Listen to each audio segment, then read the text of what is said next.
Cah, selamat pagi, siang, sore, malam, dimanapun kalian berada. Selamat datang di Mistika, Misteri Hari Kamis. Balik lagi nih Cah, setiap hari Kamis, aku bakal bawain mistika buat kalian.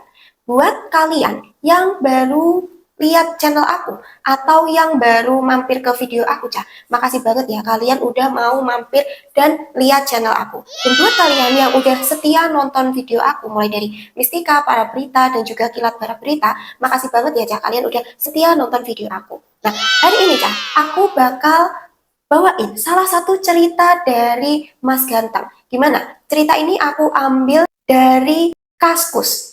Ya, sama seperti cerita yang kemarin ya, yang diceritakan sama Mbak Cantik. Tapi hari ini bedanya diceritakan sama Mas Ganteng.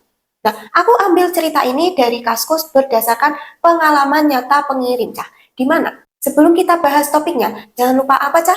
Ya, bener banget. Subscribe, subscribe, subscribe. Gratis, gratis, gratis. Dan langsung aja kita bahas videonya. Mari cut, mari kita lanjut. Kisah yang tak terungkap, kisah yang mencari misteri.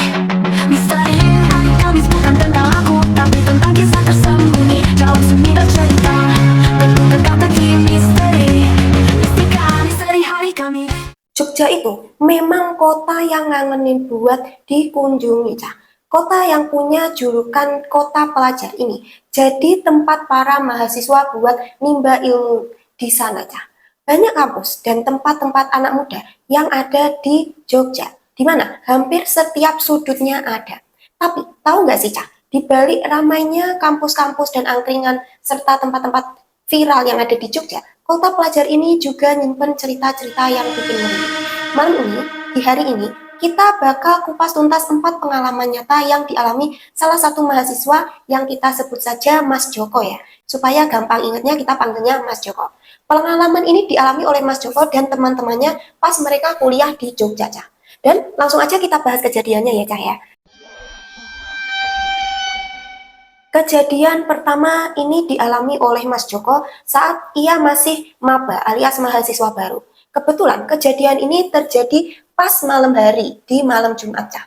Dan pas malam itu juga kebetulan besoknya adalah hari libur nasional. Jadi ya libur ya, Cah. Mas Joko dan teman-temannya satu kosnya itu sebut saja namanya Mas Anas. Nah, Mas Anas ini adalah anak rantau yang juga sama kayak Mas Joko tadi, yang kos di sana. Mas Anas ini berasal dari NTB. Nah, pas malam hari, mereka berdua ada di kosnya, di mana teman-teman yang lain udah pada balik kampung. Sedangkan mereka berdua emang sengaja nggak balik kampung ya, Cah, karena kan nanggung banget. Kalau cuma libur 1 hari terus balik kampung, Cah. Nah, mereka pas malam itu, Cah, mereka menghabiskan waktu dengan cara main game. Di mana mereka ya main game bareng, mabar bareng gitu loh, Cah, sampai jam 2 pagi. Terus, nggak ada angin, nggak ada hujan. Tiba-tiba maklak, listrik di kosan mati, Cah.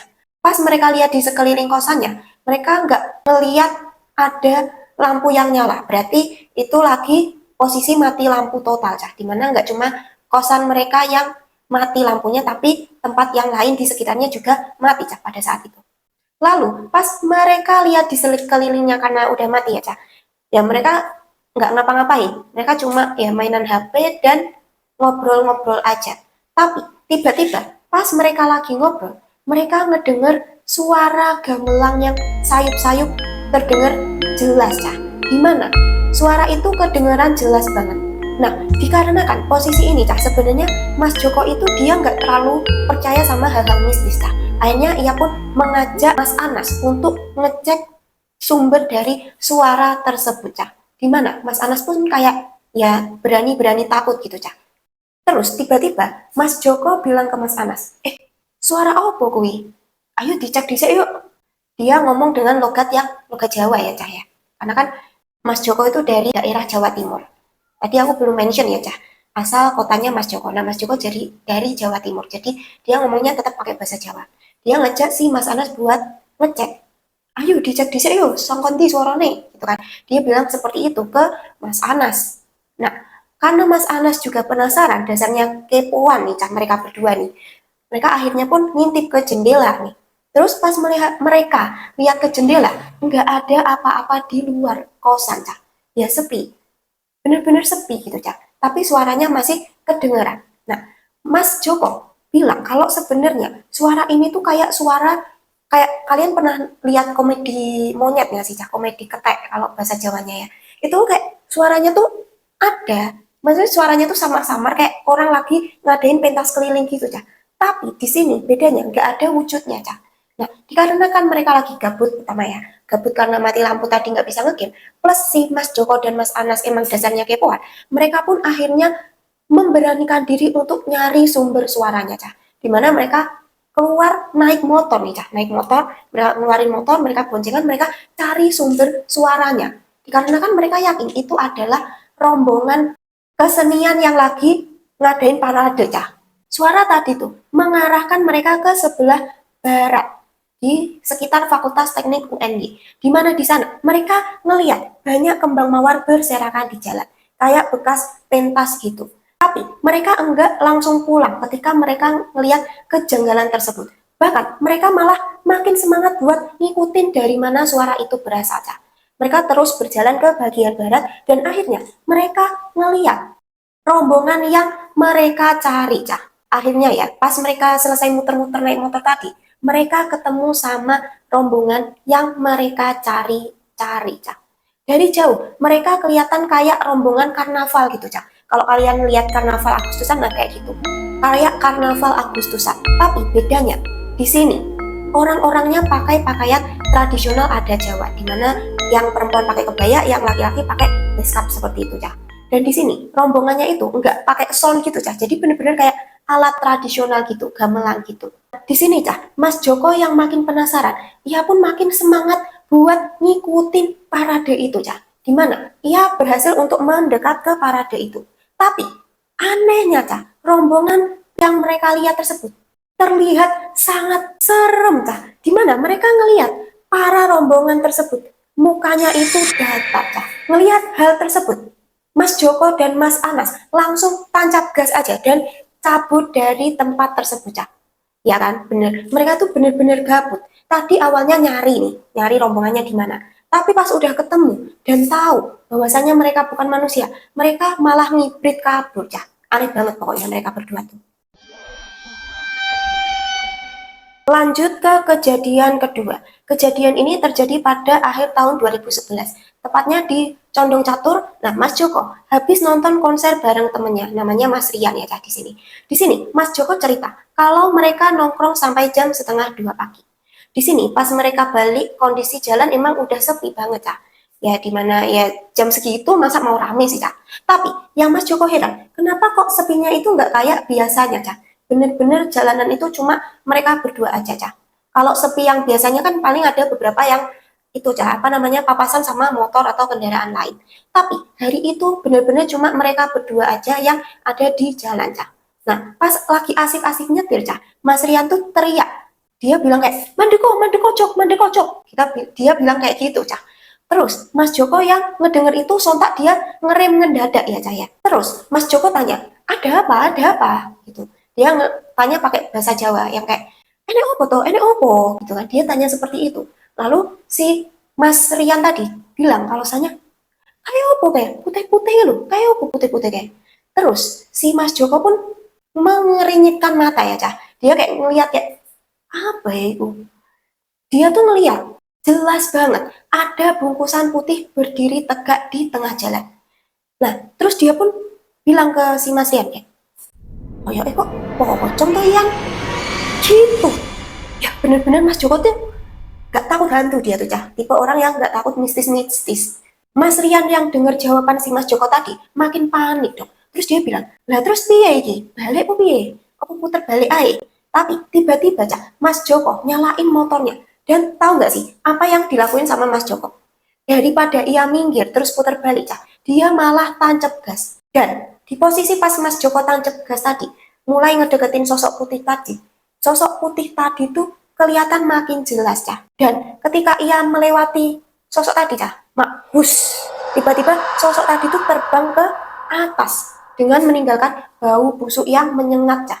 Jadi kayak ngelewatin, kalian pernah nggak sih naik motor terus ada kabut asap orang bakar sampah terus kalian lewat di kabut-kabut itu, nah kalian nyium aroma asap itu. Nah bedanya di sini, Mas Joko sama Mas Rian itu nyiumnya bau busuk, ya.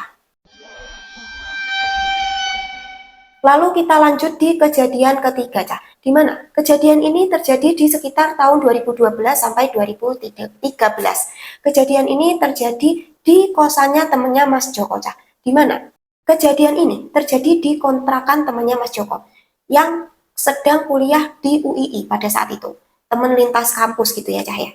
Dan ia ngontrak di sana di sebuah rumah yang bentuknya kayak rumah Jawa yang udah lawas gitu, Cah.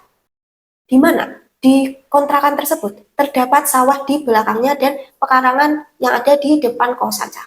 Atau kontrakan ya, kita nyebutnya kos aja ya, Cah ya. Nah, kata temennya Mas Joko ini, kontrakan itu atau kosan itu dulu buat berempat, tapi satu temennya ogah ngontrak lagi di situ karena dia nggak betah digangguin, Cah.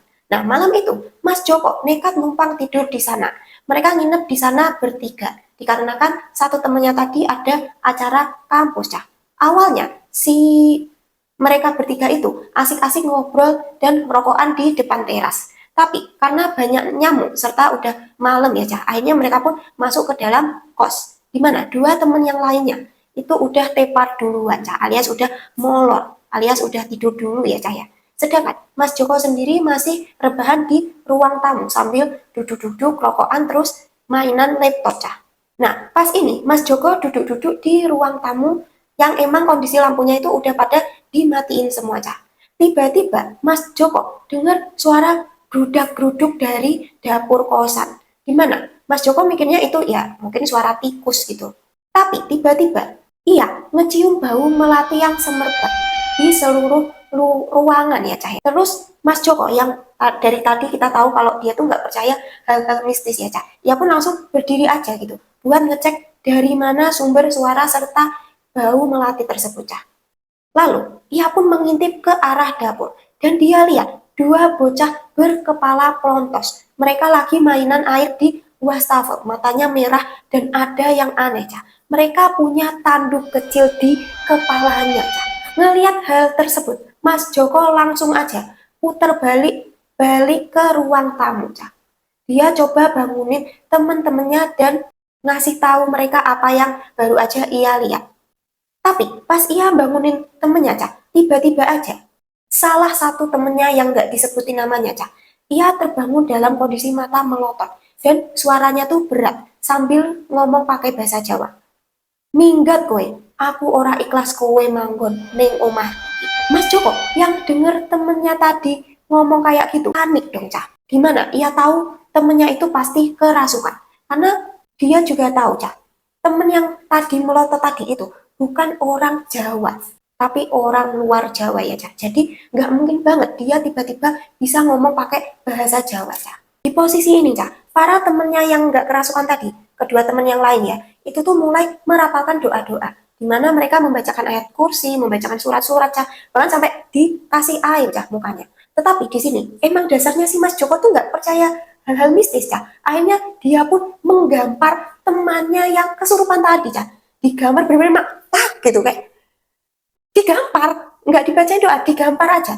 Dan akhirnya karena mungkin temennya kesakitan, jadi ia pun tersadar dan dia pun kayak linglung gitu, Cah, kayak nggak tahu apa yang terjadi. Tapi di sini tuh antara ngakak sama serem ya, Cak. Orang kesurupan bukan malah dibacain doa, malah digampar. Tapi nggak apa-apa sih, akhirnya temennya pun sadar, Cak.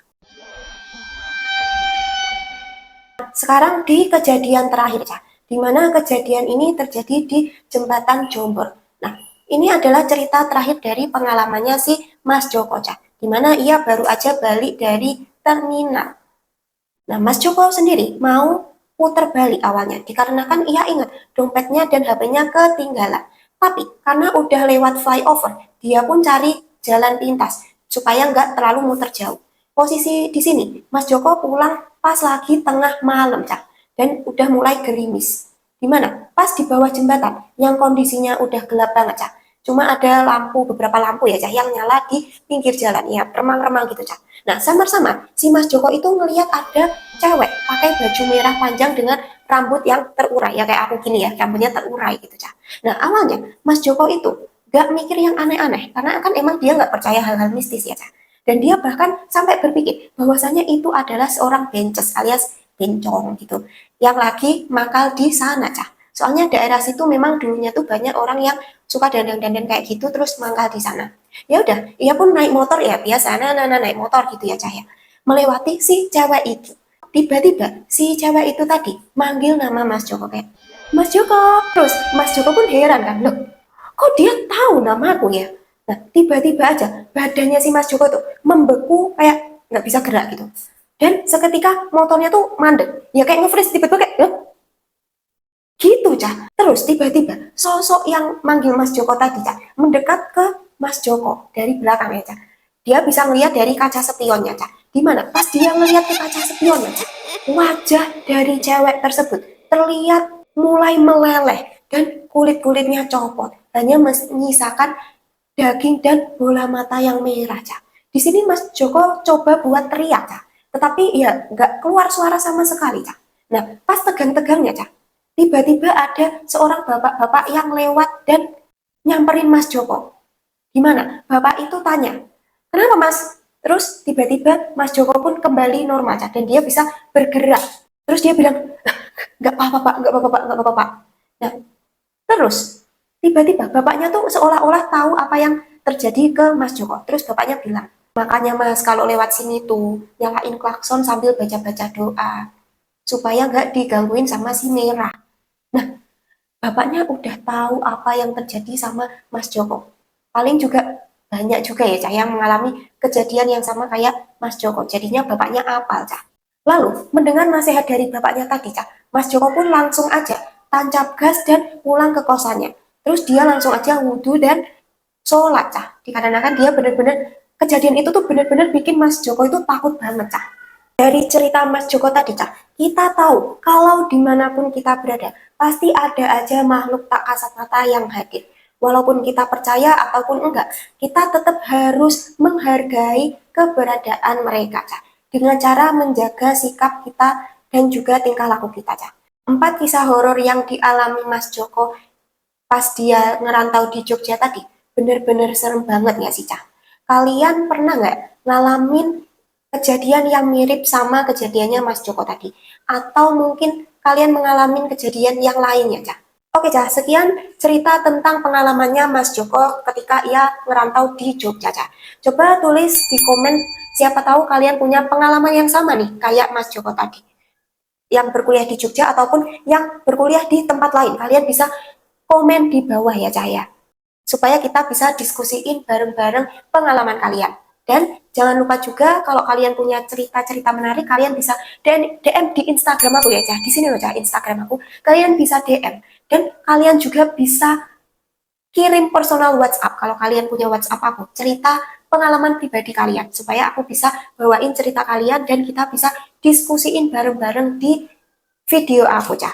Dan jangan lupa juga apa, Cah? Like, komen, dan subscribe. Dan sampai bertemu di Mistika selanjutnya. Kisah yang tak terungkap, kisah yang mencari misteri, misteri, misteri hari Kamis.